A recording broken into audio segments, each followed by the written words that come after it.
Hello, welcome to episode 2 of The Drive. Kind of a foggy day today.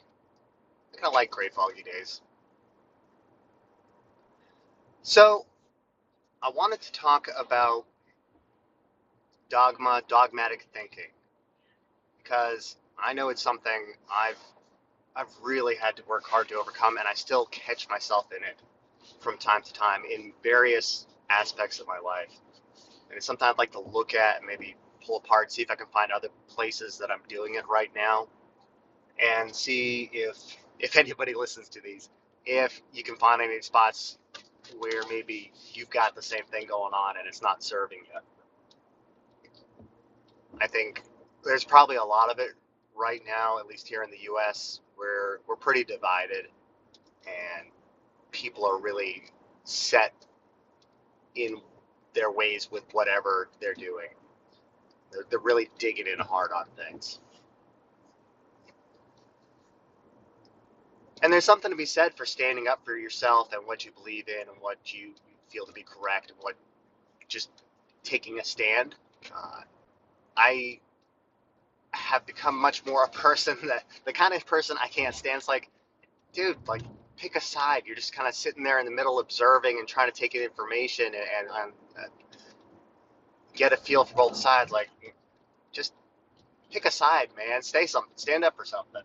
It can be very frustrating to deal with somebody who is non-committal, uh, not necessarily wishy-washy, where they're going back and forth, but somebody who won't just say this is the thing. And I used to be very much somebody who would say this is the thing, this is the way. And as I said, I've done it in multiple aspects of my life, from dietary choices, weight loss techniques, training techniques, jujitsu, schools of thought, military doctrine. That one's kind of more like, hey, you're doing it this way. Uh, so a bit more enforced than perhaps self-inflicted, but it definitely reinforces that mindset. Religious beliefs, worldviews. I have been absolutely mired in my thinking on those things for a very long time, especially when I was younger. And it's only in the last maybe 15 years, maybe a little bit longer, that I've really started to open up and look for different points of view. And maybe not even consciously 10 years or less. But I think having my daughter really, like, the thought that I will have to take care of another life and somehow not fuck this person up too bad has changed my mindset and my outlook, and made me a little more self-aware and a little bit more critical in my thinking, and just more willing to take in more points of view. Like, how do you relay information if you don't know the arguments that you're going to be given? And to give examples that I've had in the past and how I've learned from them, diet's probably the easiest one for me because I've tried almost all of them. I used to be 250 pounds ish when I was 17, signed up for the military. Couldn't bend my arms to do a pull up first day I walked into the recruiter's office. So I had to lose some weight just to get to the minimum 3 pull ups. And it wasn't super easy, but I had never tried to lose weight at all at that point in my life. I had no idea. Like, the internet was barely a thing. We're talking like this was 1998, probably. Yeah, this was 98, 99. And no, it was 98. And yeah, the internet was there, but stuff was just, there wasn't as much information on it, and it was slow. And we didn't have nearly as much data about weight loss back then. So I just switched to salads for a while, and that got a few pounds off, and then the physical exercise helped to be able to meet the minimums to go to boot camp. But when I was in boot camp, it was a whole lot more than just switching to salad. And there was a whole lot more than me puddling around in a gym. So I came out of it at 175. And I mean, I hadn't been that weight since probably like 12 years old. I was a hefty kid. I am walking around right now at 175, and I've been the whole gamut again. I've hit 250 again after the military, and had to figure out how to lose it on my own. Up and down, 200, 230, and never really got below 200 for very long until I got serious about it and started looking into, well, what does it mean to diet? Why do you do these things? And I have fully bought in on some pretty extreme things. I've done the normal idea of dieting where you calorie restrict and just stick with your standard American diet. And I lost weight and I was hungry all the time. I've done keto where you have almost no carbohydrates, so just cut out all the bread, pasta, a lot of fruits, most of the vegetables, most fruits, a lot of vegetables, uh, corn, potatoes, all that stuff gone out the window. You're mostly eating meat, usually fatty meat, eggs, cheese, that kind of stuff. And I lost weight, a fair amount of weight, and I wasn't as hungry with that one. And then I have tried something like paleo, which is somewhere between the two. It's definitely the way I did it. It's still a lot more meat heavy, but it's a little bit more realistic about having non-animal products in there.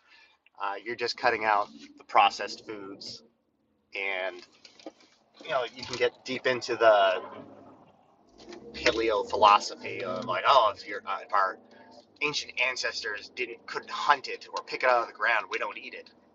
Okay, and people go deep on that, and that's where you see a lot of dogmatic thinking. And I've tried vegetarianism that lasted maybe 2 weeks. I tried carnivore that lasted a little under 2 weeks. I've tried fasting. And you know what? I lost weight on every single one of those things. Some of them took longer to lose weight, some of them didn't. Some of them were more sustainable, some of them weren't. But the thing that I learned was whichever one I was on at the time was the way. It was the only way you could think about it. And whatever I had done before, you could instantly pick apart and say, oh, here's why this didn't work, didn't stick, and why it's totally wrong. And now I'm going to do the opposite. And this is going to be the thing that works for me.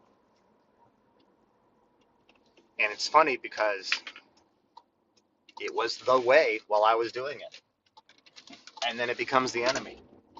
And then it becomes the stupidest thing you could ever do. And then that new thing peters out because it has so many limitations. And then that becomes the stupid thing, and the next thing is the way.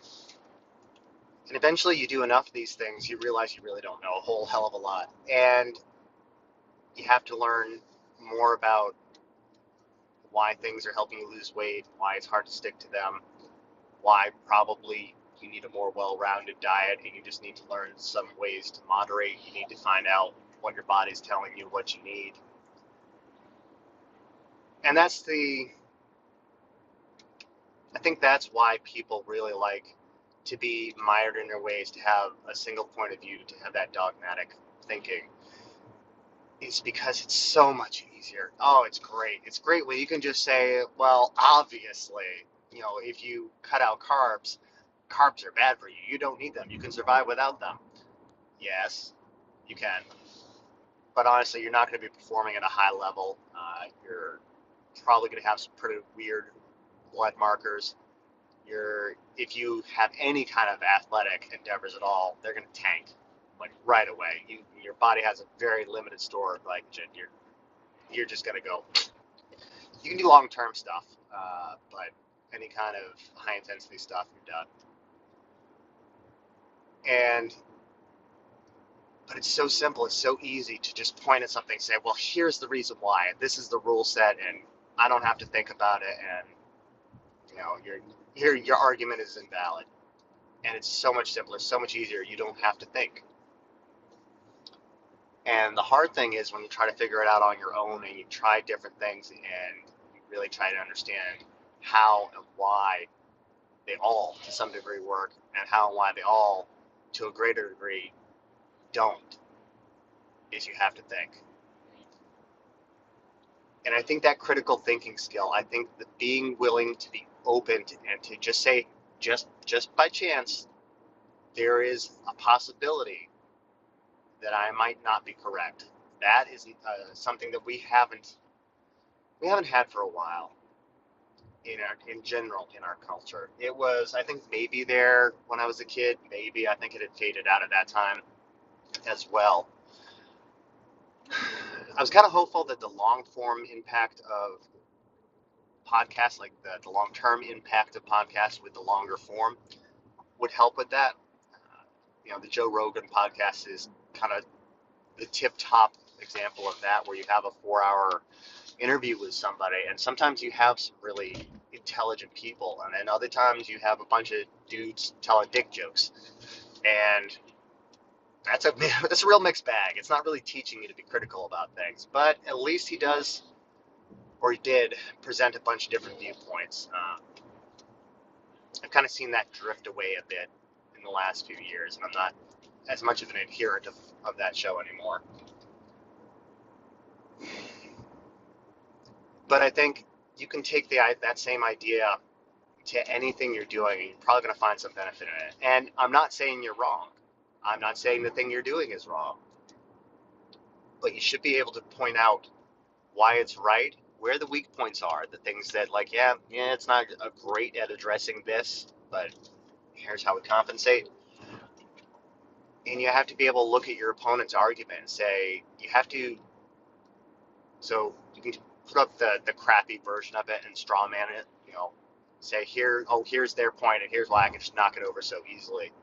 No, you need to go through it and you need to know their side of things at least as well as they do, and be able to present a really good argument for their cause, and then be able to pick it apart with your cause.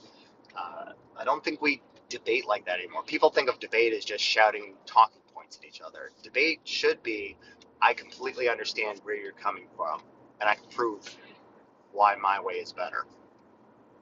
And you can have some really good back and forth. And if you're going into it honestly, like in a conversation with somebody where you're truly trying to learn from the other person and listen to them, you're probably going to come out with a different point of view that might improve or influence your previous point of view. That nuance, those shades of gray, I've heard there's 50 of them, tend to make things better. For me, I found diet's the easiest thing to point to. I think once you get into if you get outside yourself, it gets a lot more complicated. Once you get into political and religious views, man, it gets real complicated real quick, and it's really tough to think things through, because you can take any one issue from, say, politics, and man, that has so many variables going into it. To become well versed in the one issue is a real undertaking, let alone the myriad of things that you have to address in the political sphere. So I absolutely understand why people pick a side and stick with it and just basically make it their identity. And you don't have to think. You've gone with, oh, you know what? I lean this way. This is my thing. This is my identity. I don't have to worry about it now. Here's the people. Here's the people that espouse this thing. I'm behind them 100%. We're going that direction. And that's tough. That's real tough. Because there might be some smart people there. It might be well thought out. There's a lot that goes on in politics. There's a lot of money that changes hands. And people that you like can become people who are no longer the person who espouses the beliefs you had going in. Even if you had put thought into them at the beginning, if you just sign off on it and you don't check in, that can go away real quick.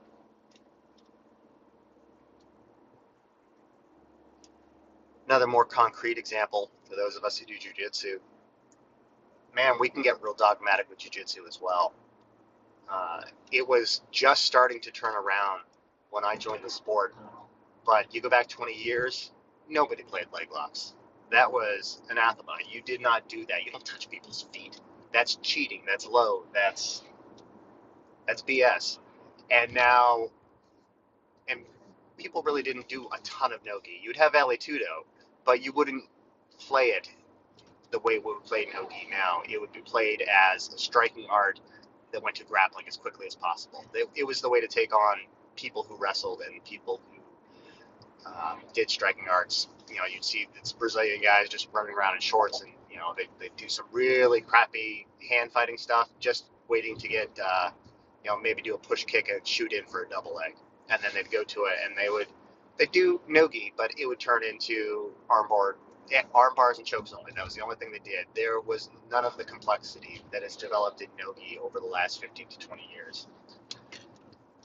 And that dogmatic way of thinking of, we don't do this. Why? Because we've never done this, and we never will do this, and that is not the thing. And we have made it a stigma to do that. That kind of thinking that we blindly follow along with a lot of times can really just, it can handicap you so much. Really hats off to people who were early in the game looking at the legs. Dean Lister is a famous example of somebody who was willing to play that game, even though he came up through the Brazilian lineage and was, I'm sure, very strongly indoctrinated with we don't do that. He went out and developed the leg lock system very early on, and people got on and made it unrecognizable into this whole other art now, and really systematized it. But people like that who are willing to step back and say, why would I ignore 50% of the human body? That's the line famously attributed to him, I think by John Danaher. It's a great thought. And how many people are taking a step back from situations nowadays to say, yep, here's the established wisdom on it. Why are we ignoring everything right over here? Why aren't we looking at that? And it could be a fun mental exercise to take whatever you're doing and try to come at that. It's really hard sometimes. Like we know what something is. Like if you go to the Men in Black, 100 years ago, people knew men couldn't fly. 60 years ago, people knew you couldn't get to space. 50 years ago, you knew you couldn't put a man on the moon. I wonder what we'll know tomorrow. And yeah, what will we know tomorrow? What do we know now? With jiu-jitsu, again, with the straw man argument, you can say, yep, this is the move, and it works, and it's irrefutable until you try to put it into practice. And that's why you might not play whatever is the hot thing of the moment. We've seen Wormguard, Baron-Bolos, the leg lock games, whatever system is the hot thing of the moment, and they'll cycle through. I've seen at least one, if not two cycles, just in the 8 years I've been doing it. You should at least know that thing. You should be able to understand that, the concepts behind it, and how and why it works, even if you're never going to play it. I am not going to have a deep inverted game. Like it's not me. I'm old. I'm creaky. Not built for it. It's not what I'm looking to do. Got a bum knee. Not looking for a lot of leg entanglement stuff. That said, I want to take those classes, and I want to know how and why they work, and how and why they're going to try to put me in those positions so I cannot get there. You have to know the other side of the argument in order to adequately account for it and counter it. So yeah, that's just kind of me thinking through, what does it actually mean? What is the value in not being tied down to one thing?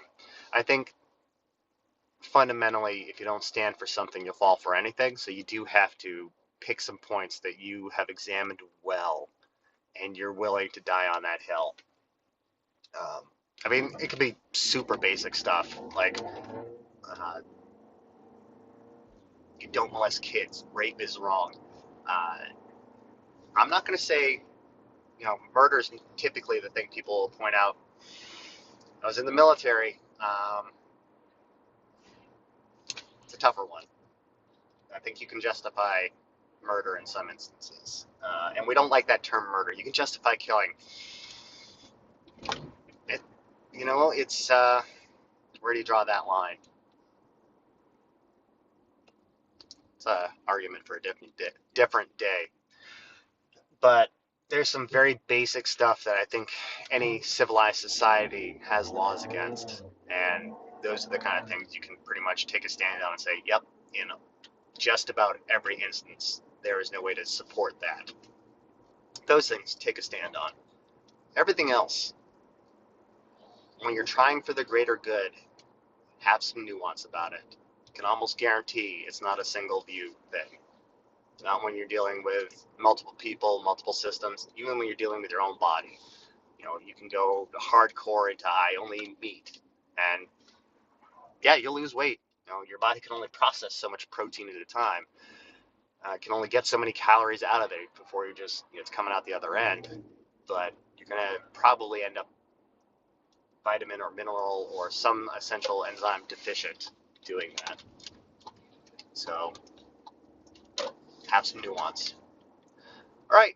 Hopefully that made some kind of sense. Hopefully it's a decent indication of what I'm trying to do with this and my thought process on a lot of things. So I will try and get this up today, and then I think I will probably throw a link out in the social circles that I have, and you guys can start basically busting my balls on this stuff. All right. So, as always, if I haven't gotten to train with you recently, hope to train with you soon. If you don't train jiu-jitsu, come try it out. It's a ton of fun. May not be for everyone, but you might just enjoy it. All right. Take care of yourselves.